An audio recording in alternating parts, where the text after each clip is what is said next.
Transition, ou l'art de valoriser vos transitions professionnelles, quel que soit votre âge et quel que soit votre secteur d'activité.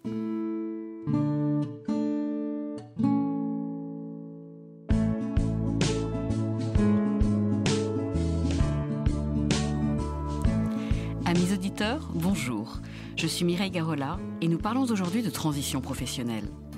Je vous donne rendez-vous à 14h, chaque 4e mardi du mois, pour notre rendez-vous mensuel.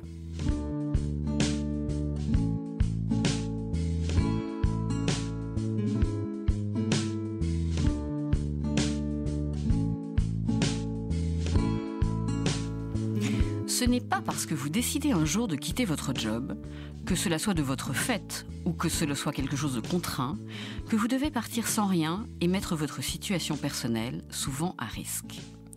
Mon invité est aujourd'hui Stéphane Dassé, qui est co-auteur du livre « Négociation de départ, tous les secrets des pros », publié aux éditions Erol. Stéphane accompagne plus particulièrement les cadres supérieurs et les dirigeants qui souhaitent négocier au mieux leur départ de leur entreprise afin de leur apporter, à ces cadres, son expérience de stratégie de négociation, de sens politique et bien sûr de recul pour appréhender très correctement ce type de situation.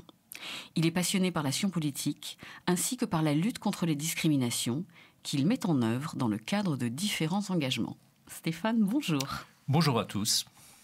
Stéphane, la première question que j'ai envie de vous poser, c'est beaucoup de cadres dirigeants, ça peut être une forme, mais aussi tout simplement de salariés, pensent que lorsqu'ils sont poussés dehors d'une entreprise et qu'on leur a expliqué qu'ils ont fait une faute, ou lorsqu'ils ne se sentent pas bien et qu'ils veulent retrouver quelque chose d'autre, ils ne sont pas légitimes pour négocier, ou lorsqu'ils rentrent en négociation, ils se disent que c'est pour réparer un préjudice, que ce n'est pas juste.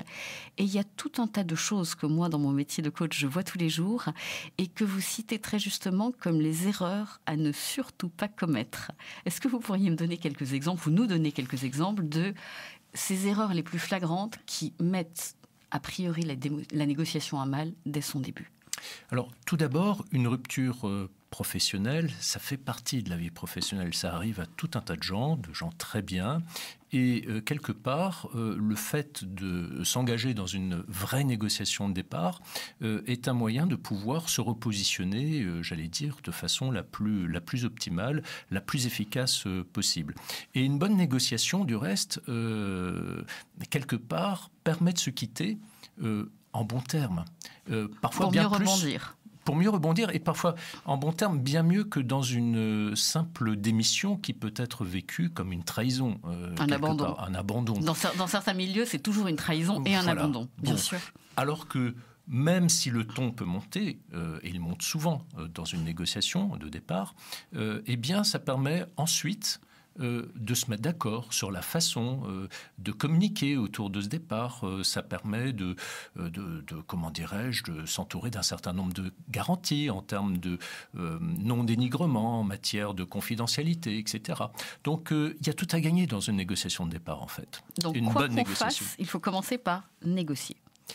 Alors, quoi que l'on fasse, ça peut répondre à différents types de situations. C'est-à-dire que vous pouvez être contraint de partir, non pas parce qu'on vous le demande explicitement, mais parce que vous êtes confronté à une réorganisation, à l'arrivée d'un nouveau directeur général avec lequel ça se passe pas, avec lequel ou laquelle ça ne se passe pas très très bien.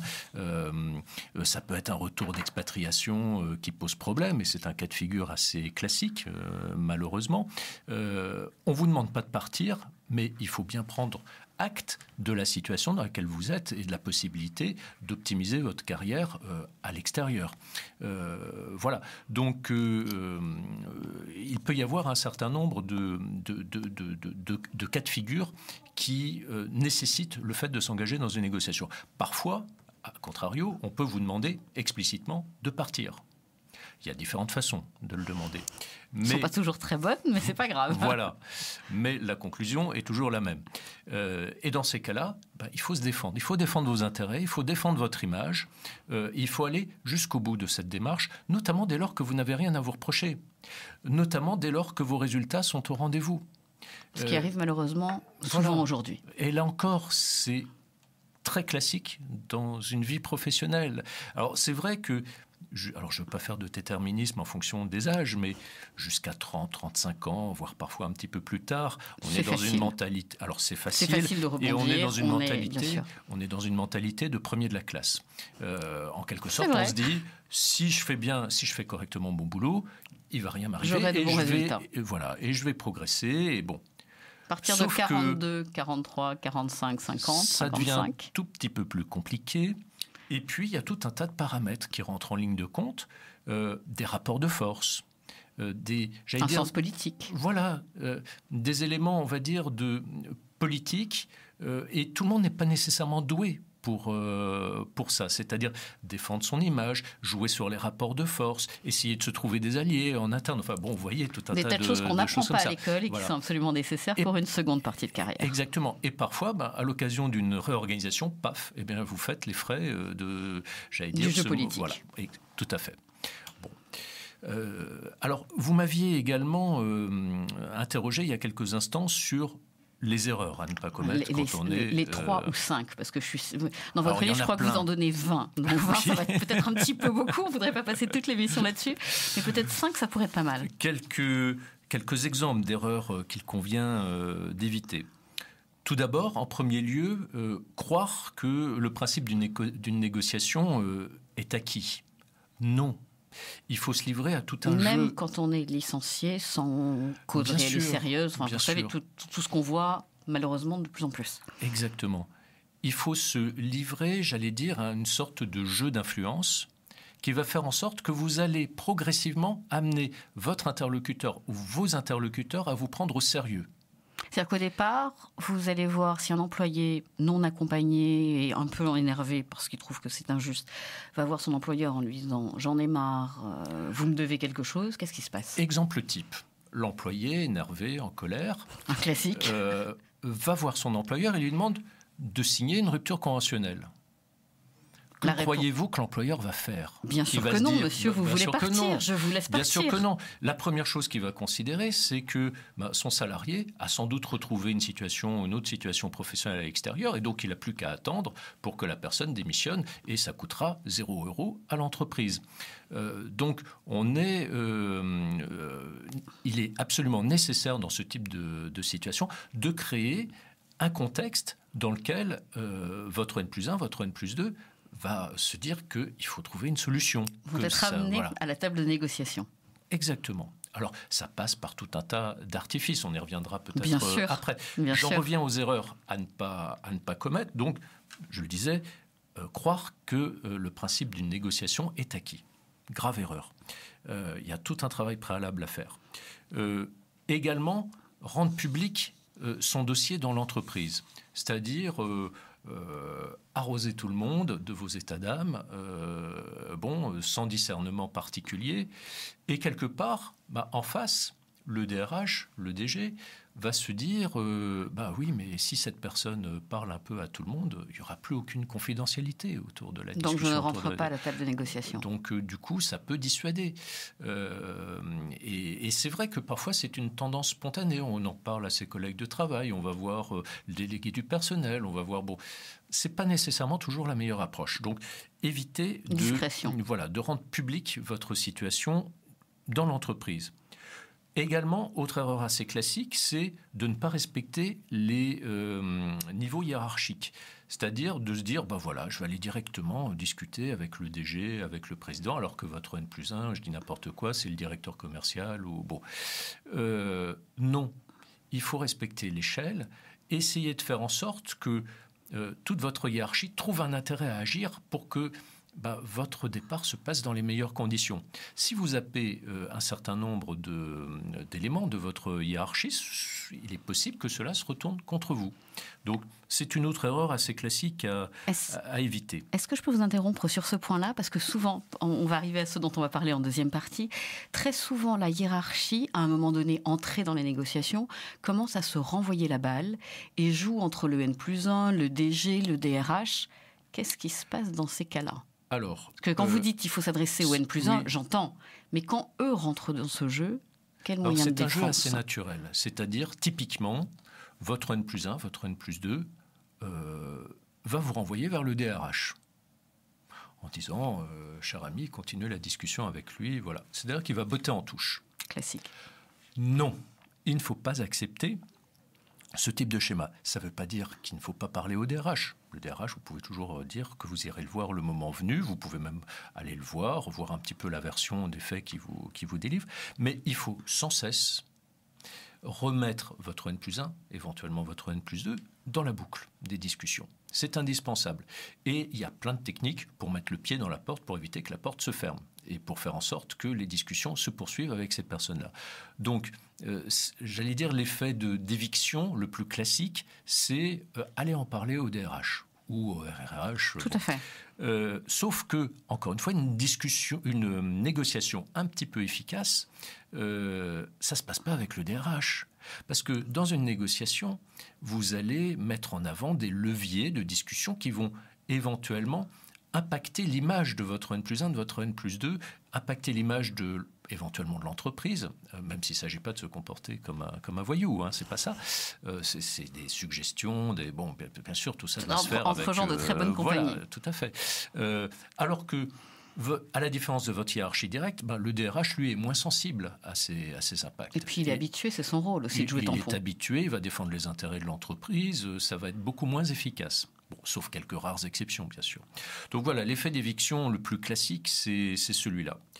Alors, j'en reviens au cinquième. Le cinquième inconvénient. Aux erreurs à éviter de commettre et que beaucoup de gens, malheureusement, commettent, c'est considérer que l'entreprise vous doit quelque chose. Vous avez, je dis n'importe quoi, 15 ans, 20 ans d'ancienneté. 30 ans parfois. 30 ans, ça devient de plus en plus rare, mais bon, ça arrive. Et par conséquent, l'entreprise doit prendre en compte votre situation à la juste hauteur de votre ancienneté. Non, c'est pas comme ça que ça se passe. Par exemple, vous pouvez être tout récent dans l'entreprise,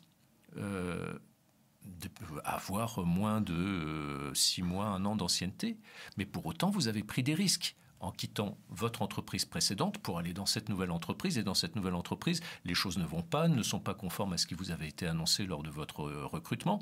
Et il faut en tirer. Et là, les préjudices sont assez importants puisque vous avez quitté une situation pérenne, bien sûr. Donc, les choses ne sont pas nécessairement liées à l'ancienneté. Et puis, si vous mettez trop en avant votre ancienneté, quelque part, votre employeur va considérer que vous avez manqué d'audace et de prise de risque. Aussi. Et que c'est votre responsabilité aussi. Et puis, plus basiquement, il va considérer qu'il vous a payé pendant toute cette durée et que, voilà, il n'y a pas de préjudice particulier lié à l'ancienneté. Bon, donc ça, c'est pas nécessairement la meilleure des pistes.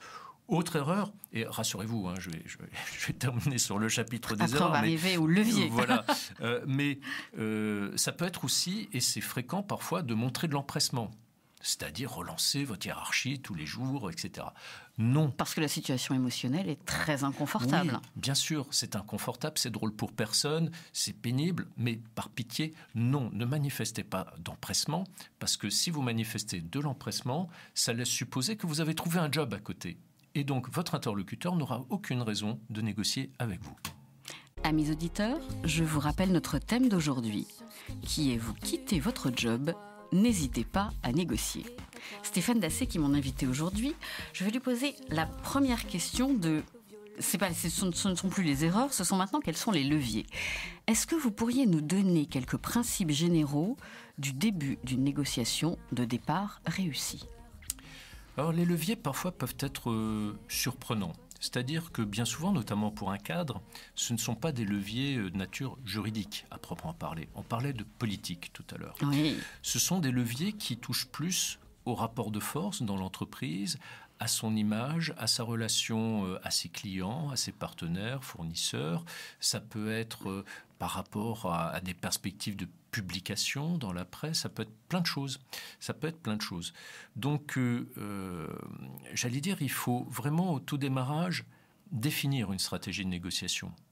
Et pas trop s'en écarter. On entre en négociation quand on sait ce qu'on va demander. Exactement. Et l'écart type qu'on est prêt à accepter. Et surtout, pardonnez-moi, comment on va le demander. Alors, il peut y avoir tout un tas de techniques. Par exemple, si vous êtes coincé dans une organisation dans laquelle vous ne pouvez pas évoluer, vous pouvez, par exemple, demander à évoluer explicitement à évoluer vers tel type de responsabilité. Et vous savez, dès le départ, que vous répondra par la négative. Voilà, on vous répondra par la négative. C'est une technique. C'est vous à l'échec. Et à partir de là, il peut y avoir tout un dialogue qui se crée, voilà. Il faut le préparer. Sur la base d'un préjudice que vous aurez quelque part un peu planté. Alors, ensuite, lorsque les deux parties sont prêtes à discuter, c'est-à-dire lorsqu'on sent bien qu'il faut parvenir à une solution, oui, on essaie d'établir une évaluation des préjudices de la personne, c'est-à-dire qu'il faut pouvoir concrètement élaborer une base de discussion. Il faut bien partir de quelque chose. Et là-dedans, il peut y avoir différents types de choses. Je citerai pas tous les éléments, mais par exemple, la différence entre votre rémunération actuelle et ce que vous allez toucher pendant une période à définir, enfin qui correspondra à votre durée statistique de recherche d'emploi. Donc la différence entre les deux périodes, l'impact en termes d'image, plein de choses qu'il faut prendre en compte, l'éventuel préjudice moral, parce que parfois, moi j'ai des clients qui sont dans des situations, parfois heureusement, c'est pas le cas de tout le monde, mais des situations pathétiques. On parle même plus de burn-out, c'est-à-dire que la personne n'est pas en état de travailler avant 18 mois, 2 ans. Voilà, exactement. A même peur de mettre les pieds dans l'entreprise. Oui. À une sorte d'angoisse qui monte. Bon, donc là, on n'est pas loin du préjudice moral. Alors tout dépend de ce qu'il y a derrière, bien sûr. Bien sûr. Donc, ça, la phase, j'allais dire, de mise à plat des préjudices, elle ne peut intervenir que dès lors qu'on a commencé à mettre en place le paysage qui fera en sorte que l'interlocuteur, enfin la hiérarchie, va trouver intérêt à rentrer discuter à la table de argent. Négociation. Mais si vous parlez argent tout de suite, évidemment, ça ne marche pas. Ça marche pas, ou alors on peut vous tenir un discours très gentil en vous disant mais vous pouvez rester dans l'entreprise pendant 6 mois. Le temps de trouver quelque chose. Alors ça c'est archi classique. Vous déconseillez lourdement cette approche. Oui, bien sûr. C'est à l'encontre de vos. Alors psychologiquement c'est confortable, personne ne se fâche. Quoique, quand vous allez dans une boîte où vous n'avez rien à faire de la journée, où les autres vous regardent comme quelqu'un qui est déjà dehors, je suis pas sûr que psychologiquement ce soit si confortable que ça. Mais là, ce type de situation que vous évoquez est archi classique et elle n'est pas dans l'intérêt du salarié, du cadre qui est exposé à cette proposition. Donc non, il faut vraiment rentrer, j'allais dire, dans le dur, avec subtilité. Il faut être dur dans le fond et très souple dans la forme, j'imagine. Exactement. Mais il faut faire en sorte que vos interlocuteurs trouvent intérêt ensuite à parler préjudice et à parler argent. Parce qu'autrement, avant, ce ne sera pas possible. Il y a quelque chose que j'ai noté dans votre livre qui m'a véritablement intéressée, parce que ça va à l'encontre de tout ce qu'on entend, qui est la négociation gagnant-gagnant. Je crois que vous avez une idée très particulière sur ce sujet. Oui, alors... J'aime beaucoup d'ailleurs ce que vous en dites. Effectivement, la négociation gagnant-gagnant, ça relève plus du monde des bisounours, en quelque sorte. Donc ça n'existe pas. Dans le domaine des relations professionnelles, on en est quand même, on peut le dire, relativement éloigné. Par exemple, vous pouvez être dans une situation où vous ne pouvez pas évoluer professionnellement et les choses ne vont pas pour vous. Alors vous pouvez avoir envie de créer votre entreprise ou de reprendre une entreprise, par exemple. Mais votre entreprise de départ, votre entreprise actuelle, a vraiment besoin de vous. Mmh. Et là, donc, vous êtes coincé parce qu'elle ne veut pas ni vous promouvoir, ni vous perdre. Sauf qu'on n'est jamais coincé. Et il y a toujours tout un tas de techniques qu'on peut mettre en musique et en œuvre. Mais dans ce cas de figure, parler de négociation gagnant-gagnant, ça ne trouve pas de sens. C'est-à-dire que l'entreprise a besoin de vous et Pour autant, au final, elle va payer pour votre départ. Donc le gagnant n'est pas nécessairement ce qu'on croit. Voilà. Bon. Et puis il peut y avoir d'autres situations. J'allais dire à l'inverse, cette fois-ci, pas nécessairement gagnante pour le salarié. Vous pouvez être profondément affecté par la situation dans laquelle vous êtes, en souffrir, et quelque part, pouvoir partir, même ne serait-ce qu'avec 6 mois, tout compte fait, c'est plutôt pas mal. Ça vous permet de tourner la page, même si c'est très insuffisant. Alors, c'est plutôt gagnant pour l'entreprise cette fois, mais en même temps, vous pouvez y trouver intérêt. Tout ça est très relatif. Il faut analyser ce que vous souhaitez réellement hors de tout contexte émotionnel. Quels sont vos objectifs et surtout, quelle est la psychologie des personnes qui sont en face de vous? Et comment, non pas les manipuler, mais comment arriver à quelque chose? Et quelque chose qui soit conforme à vos attentes. Quels sont les autres leviers que vous pourriez nous citer? Il en existe plein. Le plus classique d'entre eux, j'allais dire, c'est de mettre en situation de risque directement votre N+1 ou votre N+2. Waouh. Non, mais de risque. C'est-à-dire que nul n'est parfait en ce bas monde. On est d'accord. Et quand on cherche l'erreur sur un salarié, le risque, c'est qu'effectivement, le salarié soit capable de trouver des erreurs sur vous. Voilà. Bon, ça marche dans les deux sens. Théorie de la réciprocité. Et parfois, la hiérarchie de votre N+1 n'est pas nécessairement au courant d'un certain nombre de choses, n'a peut-être pas voulu ouvrir les yeux sur un certain nombre de réalités, ou éventuellement, votre N+1, sans aller jusqu'aux menaces, peut, redouter le fait que vous n'assuriez pas correctement la transmission de vos dossiers au moment de votre départ. Ou le courant quotidien en attendant que la nouvelle personne prenne ses fonctions. Donc, si vous voulez, l'un des meilleurs leviers aussi, c'est d'impacter directement l'image de votre interlocuteur, de votre N+1. Et là, il va trouver intérêt à faire en sorte que les choses se passent bien, pour vous comme pour lui. Parfois, ça peut être d'autres cas de figure aussi. Votre N+1 peut être aussi sur le départ et trouver intérêt à ce que ça se passe bien pour vous, pour que ça se passe bien ensuite pour lui. On voit parfois ce genre de configuration. De cas de figure. Bon, voilà, les leviers sont multiples. Vous pouvez, par exemple, être responsable commercial, avoir des relations privilégiées, des relations de confiance avec vos clients. Et donc, de fil en aiguille, votre hiérarchie va être très attentif à ce que vous risquez d'être amené à dire à vos clients. Voilà, pour que ça n'altère pas l'image de l'entreprise. Vous voyez, il ne s'agit pas, encore une fois, de consommer les menaces. C'est juste... Jamais, bien au contraire. Vous dites qu'il ne faut jamais les mettre à exécution. Il faut pas griller de cartouches. Sauf dans certains cas de figure. Et ne jamais menacer menacer directement non plus. Ni menacer directement. Il faut que ce soit un peu subtil. Mais il faut se donner les moyens de faire en sorte d'être pris au sérieux. D'accord. Quelles sont les tendances sur les négociations de départ, que ce soit des cadres, que ce soit des agents de maîtrise, que ce soit des dirigeants, ces dernières années? Parce que je crois que la législation a énormément évolué, va encore évoluer.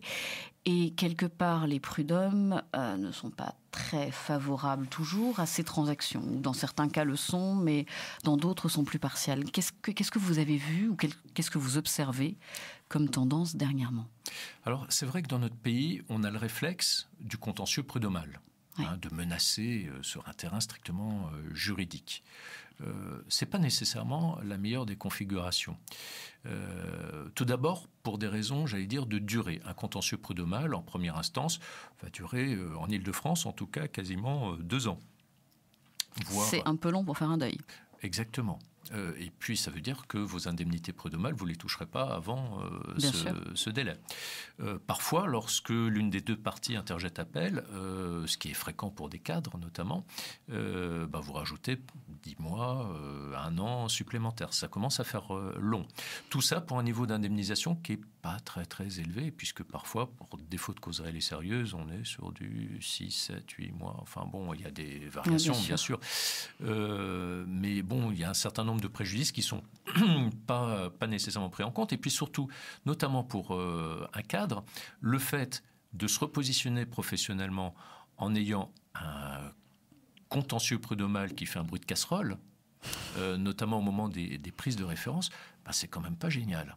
C'est quand même pas génial pour aider à se repositionner. Donc, mieux vaut privilégier une discussion directe au moment du départ, enfin, ou qui précède le départ, partir avec une indemnisation satisfaisante et pouvoir sereinement tourner la page et passer à autre chose.